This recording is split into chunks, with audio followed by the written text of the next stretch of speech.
ఇప్పుడు Arya movies story discussions అప్పుడు కూడా మీరు ఉన్నారు? యాక్చువల్గా ఏంటంటే మా ఇంట్లోనే జరిగింది. మీ ఇంట్లోనే జరిగింది? అంటే నేను వైజాగ్లో ఒక కాలేజీలో లెక్చరర్గా చేసేవాడిని. సుకుమార్ అప్పటికే ఇండస్ట్రీకి వచ్చేసాడు. తర్వాత సుకుమార్ ఫ్రెండ్ ఒక అతను కలిసి ఒక సబ్జెక్ట్ అర్జెంటుగా వెయ్యాలని చెప్పేసి పాయింట్ పట్టుకొని ఇంటికి వచ్చారన్నమాట.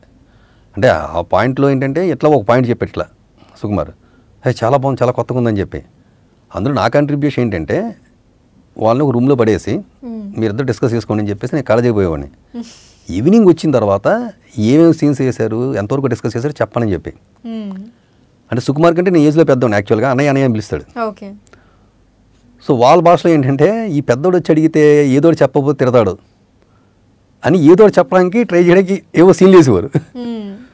సో అట్లా ఏంటంటే స్కూల్లో ఉంటుంది కదా స్టడీ అవర్, ఆ స్టడీ అవర్ జరుగుతున్నప్పుడు లెక్చర్ వచ్చి ఏం చదివారని అడిగితే పిల్లలు చూపిస్తారు కదా, ఆ టైంలో చూపించినప్పుడు ఈ సీన్స్ వేసి అని చెప్పి నా కంట్రిబ్యూషన్ అంతవరకే. ఈ సీన్ బాగుంది, ఈ సీన్ బాగాలేదు, ఇది బాగుంది, ఇది బాగాలేదు, ఇది ఇలా చెప్పడం వరకే.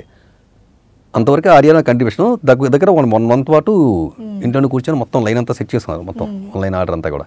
అసలు ఫస్ట్ టైం మీరు అవి మొత్తం స్టోరీ అంతా రెడీ అయిపోయిన తర్వాత మీకు ఒక ఐడియా వచ్చి ఉంటుంది కదా, అయితే అప్పటిదాకా ఉన్న లవ్ స్టోరీస్ అంతా కొంచెం డిఫరెంట్ గా భిన్నంగా ఫస్ట్ పాయింట్ చెప్పగానే అది క్లిక్ అయ్యే పాయింటే 100% అనిపిస్తుంది. అది అందులో డౌటే లేదు, ఇది డౌటే లేదు, క్లిక్ అవుద్ది అని. అంటే హీరో క్యారెక్టర్ కూడా చాలా కొత్తగా ఉంటుంది. దాంట్లో ఏంటంటే యాక్చువల్గా హీరో ఫైట్లు చేసేస్తాడు, ఇవన్నీ ఉంటాయి కదా. దీంట్లో హీరో అనేవాడు లవ్, అంటే ప్రపంచంలో లవ్ తప్ప ఇంకేం లేదు అనుకునేవాడు. ఊరికే బండ ఫైట్లు చేస్తే బాగోదు, హీరో ఫైట్ కొత్తగా ఉండాలని చెప్పేసి ఆ బిగిన్గా డిజైనింగ్ కూడా బాగా చేశారు. అది ఏది డైరెక్ట్గా తన మీద అటాక్ వచ్చి డైరెక్ట్గా కొట్టకుండా వెళ్ళి బండలు బాగా కొట్టేయడం, పైపు బాగా కొట్టేయడం, కొట్టేసి బుక్స్ తీసుకెళ్ళిపోతాడు, ఎవరు కొట్టడం. సో ఆ ప్రెజెంటేషన్ కొత్తగా ఉంటుంది ఇంకా. సో ఇలా కొత్తగా ఒక హీరో ప్రెజెంట్ చేస్తే హిట్ ఒక వస్తుందా, డెఫినెట్ హిట్ అవుతుంది అంతే. ఓకే. అలానే అల్లు అర్జున్ గారికి సుకుమార్ గారికి ఒక స్పెషల్ బాండ్ అండ్ రిలేషన్. అంటే ఆర్య నుంచి ఆర్య టు ఇప్పుడు త్వరలో రాబోతున్న పుష్ప, అందరూ ఈగర్ గా వెయిట్ చేస్తున్నారు. అసలు పోస్టర్ ఒకటి రాగానే అసలు అందులోనూ పాన్ ఇండియా మూవీగా వస్తుంది, చాలా లాంగ్వేజెస్ లో వస్తుంది. అసలు వాళ్ళ అసోసియేషన్ గురించి ఏం చెప్తారండి? అలానే మీకు కూడా డెఫినెట్లీ కలిసి బాగా క్లోజ్.